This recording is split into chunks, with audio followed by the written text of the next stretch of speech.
Time zone appropriate greeting to you and welcome back to the channel. Before this interview starts, we've got a slight forward slash disclaimer in that this interview was recorded about 2 months ago.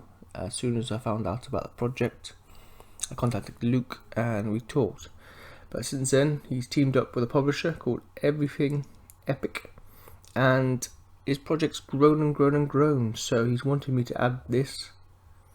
That the project has been an incredible journey, and since doing the interview, Upzone has been developed, improved, even more, ready for the launch today, including more sets, stretch goals, and a lot more Kickstarter nuance.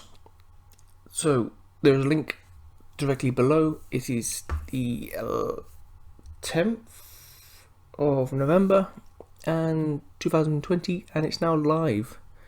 So, I hope you're listening to this today or before the Kickstarter ends. If not, there should be a pledge manager for late pledges. And thank you very much for listening to this forward, and let's get on with the interview.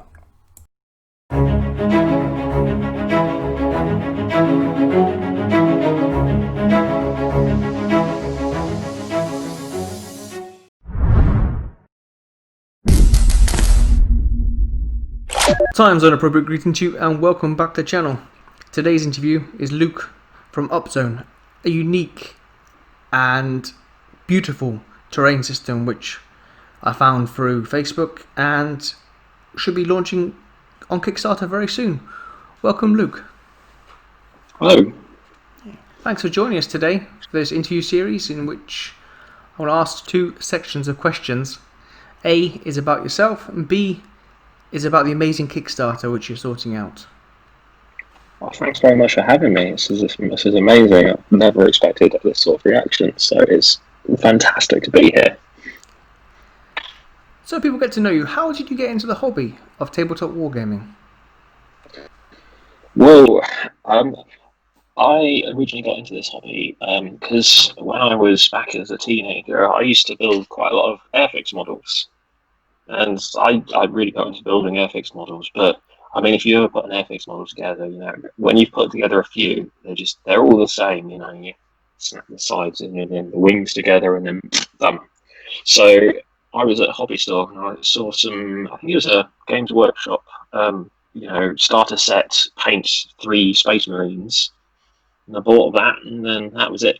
I was sort of hooked, and before you know it, I was like reading up lore, painting them, reading up rules, looking at playing games, trying to find friends that played it that I can meet up with, and it's sort of been non-stop since then.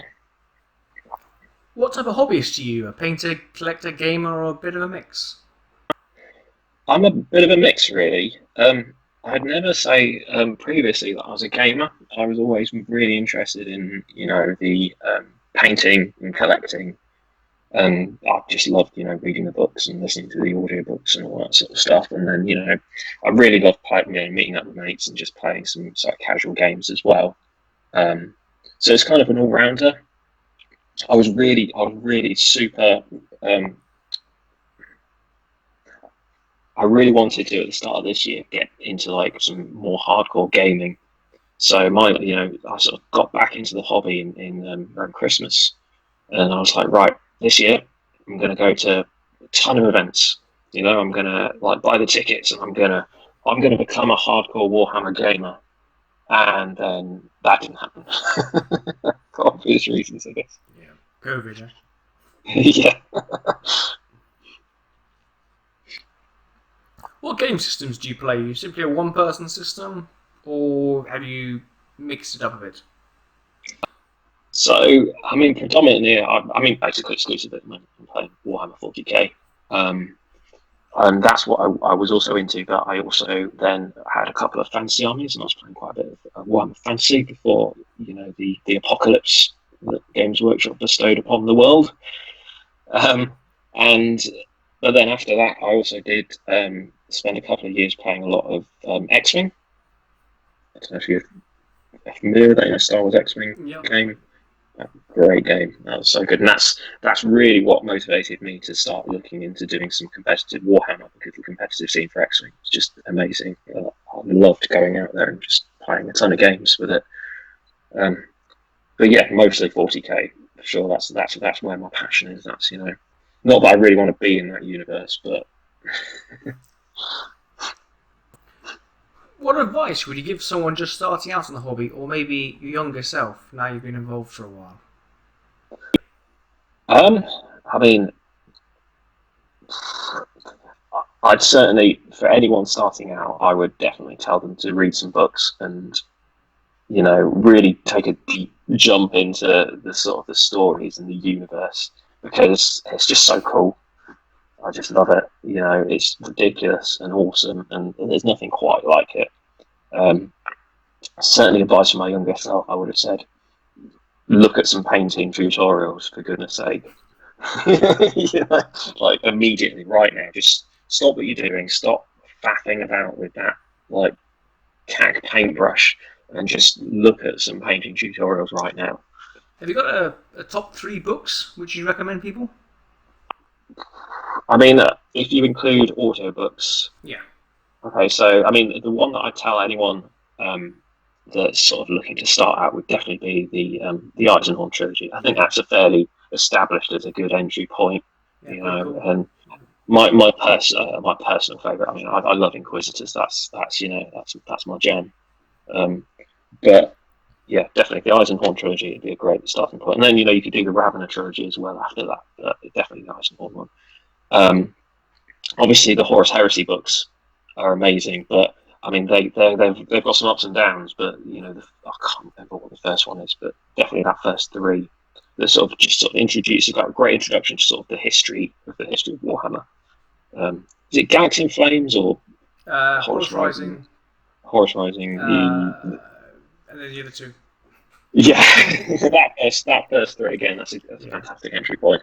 And then my final one, and it's probably people would hate it, but and finally, I think definitely would be Mortarian's Heart. There's a short audio drama that they released a good few years ago, and I think it was like quite a renowned bit of crappy lore in a Grey Knight Codex, where it was Drago carved the name onto Mortarian's Heart, and people were like, well, how did he do that? That's a demon Primarch, like that's ridiculous. And then they brought out this audio drama, and I love it. It's an amazing story, and certainly it's a great window into the world of the most ridiculous 40k, and that to me is the best part of 40k. So absolutely how ridiculous it is.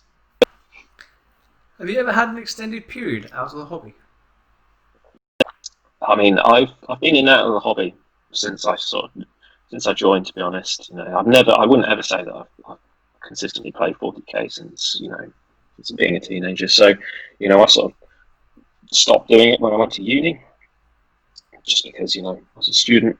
I was going to say work to do, but there's a lot of drinking as well, and very little money. So I sort of stopped, and then restarted when I sort of got a job out of uni and had a bit more cash to spend on hobbies, and I sort of dipped out 40k as well when I sort of started really getting into playing some X-Wing, and I was sort of really into that for a couple of years, and then sort of the big apocalypse for me was getting a mortgage on my house. So sort of saving up for a mortgage, and then I basically sold everything. And I just completely checked out 40k and used that money to sort of bump me up to the sort of the last bit I needed to get my house. And we spent a whole ton of time getting the house all straight, and then that's when I kind of came back in. Was there a common pull that drew you back in every time? Or was it like new models that you saw in the shop? Or I mean, I feel like my heart's always been here. Even when I've left, I don't ever feel like I wanted to leave. It was more just life circumstances. So whenever I left, I always thought, you know what, I'm going to come back. And I did. So I couldn't tell you, there's nothing that ever turned me off the hobby. It was just, sometimes just life just happens, and, you end up with other things to do. But then, yeah, I've always just wanted to come back and play 40k. And then what you see, you keep an eye on the website and see the models, everything. Like, oh wow, that's fantastic. I can't wait to get an Invicta War suit. That sort of thing. Yeah, man. Personally, for me, it was always going through the same airport where there was a WH Smiths and newsagents, which always had White Dwarf. So Yeah. I'd always do like an hour flight to continental Europe, and then maybe a 10-hour flight from like Paris or Amsterdam, one of the big international hubs. And I'd always walk past Smiths and go, "Oh, look, there's a White Dwarf there. I'll get that with a sandwich meal deal to bump it up to £10." Yeah. But then, also kind of torture yourself because you're like, oh, please, just want to buy that right now. I want to paint it. I want to do it. What's the best part about the hobby for you? I really like how sort of all-encompassing it is. I mean, so, I've done a bit of, like video gaming and, various bits and bobs in the past, but there's nothing that quite sucks you in like a tabletop hobby, because there's almost like you've got something for every mood. That's what I've found anyway. So you've got your painting. I love to just sit and paint. That's a great way of relaxing. You can watch battle reports. You can listen to podcasts. You can watch painting tutorials. So there's sort of a creative element to it. You can meet up with mates and play games. I mean, that's fantastic. It's such a great excuse to spend hours, just talking about like stuff and rolling dice, and that's fantastic. I mean, then there's the competitive side. So I mean, I love theory crafting and like writing lists and reading rules and all that sort of side, and then actually going to competitions and events, and just it's the whole package for me. And then obviously the lore, it's just that's like the background as well. So I just love how you can there's something for every mood. You can just get really sucked into it, and I don't think there's anything quite like that. On the flip side, have you got a worst part about the hobby, or maybe a part that you think could be improved? You know what? I mean, I don't think there's any worst part for me. It's mostly just like nitpicking. Like I wish I could paint faster and better at the same time. I hate having a shelf full of unpainted models glaring at me all the time. I hate storing models and then getting them out, and you're just confronted with like arms missing and paint chips, and like I'm sure I just put them in the box and didn't move it. How has this happened? But no, not really like a worst part of it, to be honest. How would you deal with like a lack of hobby mojo or a burnout? I mean, I find that sort of jumping between the different aspects of the hobby is the best way. Some weeks I'll just be like, oh, you know what, I don't want to paint, but instead I'll sit and work, and I'll listen to an audiobook, or I'll watch some battle reports. But then sometimes I'm just like, you know what, I'm just not in a gaming mood, and and I'll just paint. And I feel like you can jump between, but I mean, sometimes you can just get sick of the whole thing, and I don't think there's anything wrong with that. Just wanting to do something completely different. The hobby's never going to go away. I think that's the great thing about it. You just can always jump back in. Your armies are still going to be painted or half painted. They don't stop being relevant.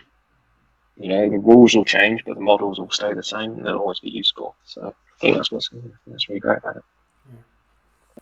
What projects are you working on at the moment? So at the moment, I mean, I'm predominantly working on Upzone. That's taking up a lot of my time at the moment. And then I bought the Indomitus set, so I'm painting up some Space Marines very slowly. And I told myself, you know what, I wasn't going to buy Space Marines, but I did. And I'm like, I'm going to paint them super slowly. I'm going to really take my time, make them immaculate, really make this set last for months, so I don't spend any money. So which chapter have you gone for? I've actually created my own chapter for this one again, and it's purely just because I wanted to challenge myself with painting, just to really take my time. So I haven't actually come up with any lore, which I will do at some point. But I wanted to paint white because it's hard to do, and I want to try it. And I did their chapter symbol as like Night Lord's lightning again, just because I kind of fancy trying it. And then I've done all the trim as chrome, because I researched and I bought this chrome effect pen, and I've been using it's amazing stuff. It's called like anybody wants it. It's called Liquid Chrome from Molotov. And it comes in a pen, and it's phenomenal the look that you get from this. So that's my chapter. So at some point, I'm going to have to decide what that all means. Makes sense. So with your projects, do you plan them out like army-wide projects? Do you plan towards a list, or do you just follow the rule of cool? I generally I kind of follow the rule of cool. I feel like I'm quite good at sticking to a theme. So I have a Sisters of Battle army at the moment that's kind of nearing completion, and I was a Bloody Rose army. So I wanted to just do like mental berserkers covered in blood and close combat and stuff. And I bought all the models I needed for that. And then now I'm kind of like, well, there's only so many squads of repenting that you can paint. I don't need any more. That army's done. I at some point I decided, I just want to buy the Inquisition stuff. So I was going to do Death Watch, and I was going to do Grey Knights. So I bought a couple of them, and then, to be honest, immediately got sick of painting black armor for Death Watch. And then Indomitus came out, and I was like, yeah, I'm going to try something different. Has anyone inspired your hobby, style, or life? This is a tough one, to be honest. I can't. The people that really inspire me are the people that are really, really passionate about it and will just shout about Warhammer. Because I don't know what it is, but you always get looks when people tell you that you're into playing with small plastic models. And I've always aspired to be completely shameless about it. And I love people that are, and I always admire people that are just willing to just say what they're passionate about. No shame, yes, boss, I do want some time off for the weekend because I am going to go into a big, sweaty hall with a bunch of other people and play with small models. I love that. If your budget was unlimited, but you could only buy one army, what would it be? I'd be Space Marine, definitely. I mean, they get all the models, so why would you buy any of their army? What do you hope to improve about your hobbying in the future? I really want to improve my painting. And that's what I've been working on. I mean, because of the lockdown, I don't really have as much a big of a hobby budget these days as I used to. So I just thought, slow down, really, really look at some of those painting tutorials, learn how to paint well, and spend 3 times as long painting models so that you don't just crank through an army and then have to get another one.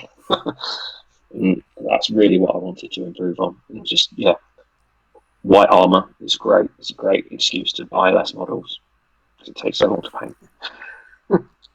Yeah, I'll turn around. I'm painting a white stripe on top of my knights, and after doing 4 armigers, it's like, oh, I don't fancy doing the big knight.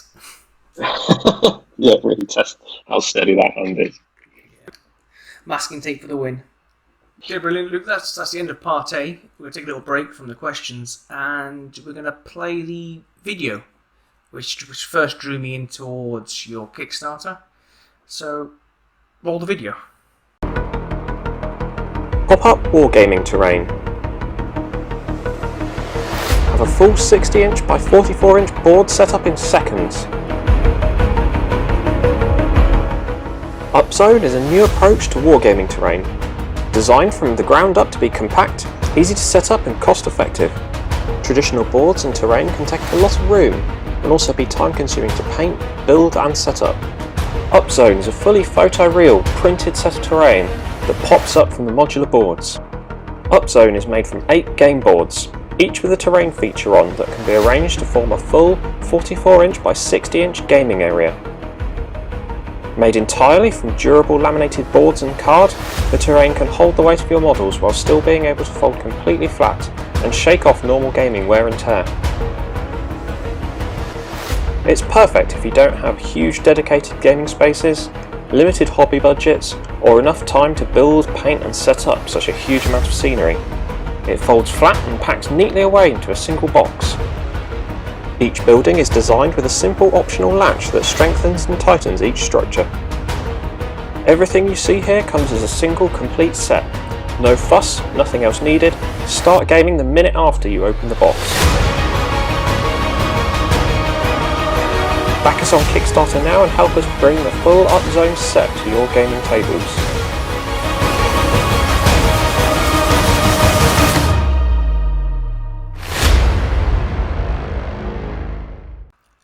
And we're back after that beautiful video. So look, Upzone, what is it? So Upzone is a personal solution to a problem that I had, but also one that I saw a lot of people mentioning, I feel, and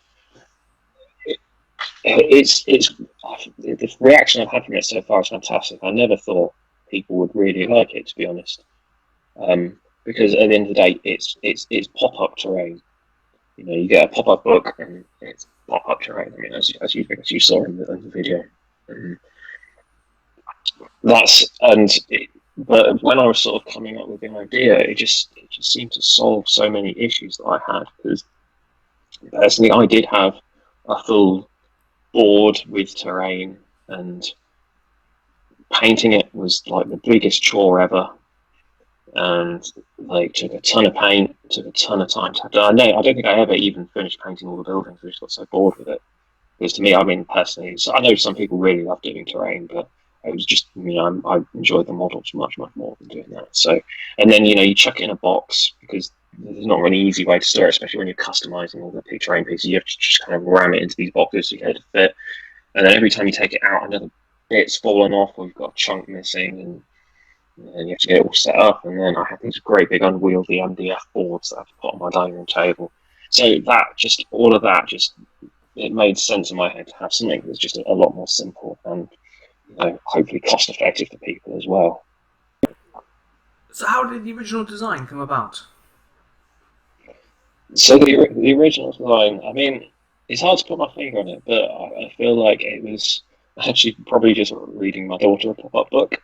And I was looking at it, and I mean, myself in the real world, I'm a graphic designer, so print and design and stuff is what I'm sort of passionate about. And I was sort of reading her this pop-up book, and I was like looking at the little like wiggly worms, like, and I was like, oh, I wonder how that works. Like that's folded in this way, and it's attached here, and then it pops up this way, and I was like, oh, okay. And then at some point, I guess in my brain, I must have been like, I wonder if that works for terrain as well. I wonder if I could make buildings out of that. And then, from there, I just sort of started working on it, basically. How much testing for the designs did you go through before you reached what we can see now? So, I mean, a lot of testing. I mean, obviously, it's effectively been a lockdown project for me, and I sort of started a while ago. But then the second Games Workshop announced 9th edition, I stopped. Because I thought, they guarantee they're going to change something. So, but then when they I think it was on the community website, they sort of gave a preview for what terrain would look like, and that, I basically restarted at that point. But it was all just like Pritt stick and tiny little bits of paper to start with, because sort of the art of the pop-up is quite. It's quite simple, but also quite complicated at the same time. So, once you sort of learn the basics, it all kind of falls into place. And, you can make really complicated shapes and designs from effectively just creating multiple layers of different folds. But in the end, I'm like, all my testing was bits of paper and then just mashing it together to see how the folds kind of, came out. And then from there, I ended up creating sort of a measured out design on to scale using cardstock. So I was like, right, well, if this cardstock's half density but it's half size, I wonder what the strength is like. And then I had like a full mock-up made by like a printer, but just out of paper, just so that I could make sure that the folds worked and the buildings worked. And then finally I had a prototype made, which is what you saw in the video. And that's not finalized. I actually have some changes to make based on that, because that was made with all the final materials and sort of finishes that I've sort of asked for in the spec. So there are some sort of things that you don't even consider until you see the final thing. But that's kind of been my process, and it's been great to see the sort of final mock-up, in action basically, and actually start to use it a bit as well. The cathedral set is an urban-type battlefield. Was this important to make it work across multiple game systems for your first ever project? Yes and no. This is wargaming terrain, but primarily this was designed with 40k in mind because that's what I'm personally familiar with. So many people have asked me for like different scenarios and settings, and I'm like, I can't wait. I want to get started on Mars. I want to get started. I want to do a forest. Um, but for me, 40k, and maybe this is just because I've just finished painting Sisters of Battle, but for me, 40k is cathedrals and monasteries and Gothic architecture. And as luck would have it, I'm from Peterborough, so we've got a beautiful cathedral here. And that was kind of the source because, the process behind the artwork is all photo montage. So there's no building that exists in real life, but it's all taken from reference photography, all spliced together, basically. I kind of, used a lot of that architecture that's sort of local to me to kind of make that happen, basically. How did you decide / work on the graphics for the board? So with the graphics, I was kind of basically just kind of started with a bit of paper and a pair of scissors. Kind of had like a vision for the sorts of buildings that I'd want to do. Obviously, you kind of limited based on how the folds have to work.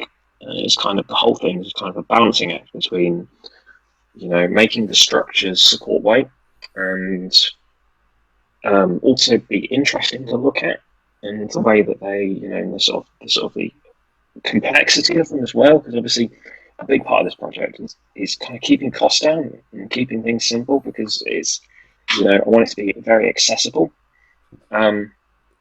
So it's kind of walking that line to sort of create these like interesting buildings. And then after I did that, I just went out with a camera. I just took a ton of pictures of walls and floors and ceilings, and I think people just thought I was going mad. But yeah, just tons of samples of textures and stuff. And I'd imagine that it's a similar process to designing buildings when you're doing like video games, basically. Although I've never personally done that myself, it's just creating textures that go on walls and making them look interesting. And with sort of using sort of photo montage basically in Photoshop. So that's kind of that was my process for sort of creating these buildings on the board. Is this your first exposure to Kickstarter as a creator? Yeah, it is. So, when I sort of started working on this, I never thought it would get this far, to be honest. But sort of about halfway through, I was thinking, this could be a thing. I'd love to like crowdfund this. And yeah, I sort of looked into Kickstarter, and then I've sort of been setting it up, and still not quite live yet, so still got some work to do on it. But basically, we've sort of been through the process to get it to where it is now. Have you got any tips for people wanting to run their own Kickstarter project? To be honest, I'm not sure. I'm not sure you should be asking me yet because we've not. I might not succeed. I'm not gone live with it, but the thing I found with Kickstarter, and at the end of the day, I don't want to put people off, but you have to think of everything. Literally everything, and that's how it's felt. So I've been learning things that I never thought I'd need to learn, and at the moment I'm sort of doing a ton of work on suppliers and supply chain and delivery and fulfillment across the world because we have people contacting me from all over the world, wanting the boxes of it, and I really want to get it to everybody, but it's there's a huge amount of logistics in sort of making, creating, building, and then delivering it. So that's kind of what I'm doing, and it's never something that I sort of thought I would end up doing. But I mean, if I had to give any advice to someone looking to Kickstarter, is you don't aim to build a wall. I think I saw this quote on Facebook, to be honest. But you don't aim to build a wall. What you aim to do is lay a brick, and you lay a brick, and then you lay a brick, and then you lay a brick, and then you lay a brick, and you end up with a wall. And that's kind of how that's kind of how I had to approach it, because there's just so much to think about that you can really get put off when you have to look at the scale of the thing. But really, when you break it down, it is quite simple when you really get down into the sort of the little bits and you really look at it. So that's definitely what I'd say to people. Where do you see this project in a year or 5 years' time? So, I mean, my dream would be, I really want, if this project is successfully funded, Upzone is effectively going to become a company, and I will immediately start developing a range of products. I can imagine it's coming back to Kickstarter, but then I'd also like to be able to, it to be like a full proper company and fund product myself. So, I mean, this, pop-up terrain is it's quite a simple idea, but it's quite complicated to deliver. But there's so much that you can do with it. As long as the market's there, I'll keep doing that forever and ever and ever until people are sick of it. So, I want to do, more board sizes, different sort of scenes, like different planets, and, do old school fantasy. There's like other, many other game systems that I personally haven't had experience with, but, can't wait to look into, things like Infinity and Malifaux and all that sort of stuff. So I can't wait. I've also, I've got other ideas that fit into this sort of vision that I've had of like accessible wargaming. And it's a case of solving problems almost. So, something that I really want to work on is the actual tables, to be honest, because, having a space to play war games on is a challenge for many people. I don't feel like there's anything out there that does it, and that's something I really want to work on. I've got some sort of engineering buddies who I'm hoping to sort of team up with, because that would potentially be a lot more in depth than just cardboard. But solving that problem, and like I have a dining room table, but it's a circle and it's too small. I'm sure that's a thing that many people have, and that's the future that I see for Upzone, basically, assuming this is a success. I'm sure it will be. I know for one that I'm going to back this, because it looks amazing, and it's just what I need, basically, because I've got limited space. I've got a cupboard, and that's about it. As you were saying yourself, I've got 2 MDF boards which sit in my balcony and have slowly warped over time. So I doubt they'll be very good at the moment. But all the best from us to you for this endeavour. Thank you very much. One final question. Sorry. And one final question. Does pineapple belong on pizza? Yes, absolutely. I hate too much meat on pizza. I really do. Pizzas can just be like meat-heavy pizzas. No, pineapple, yes. You add that little tiny bit of freshness. Delicious. Perfect, Luke. Thanks so much for joining us today.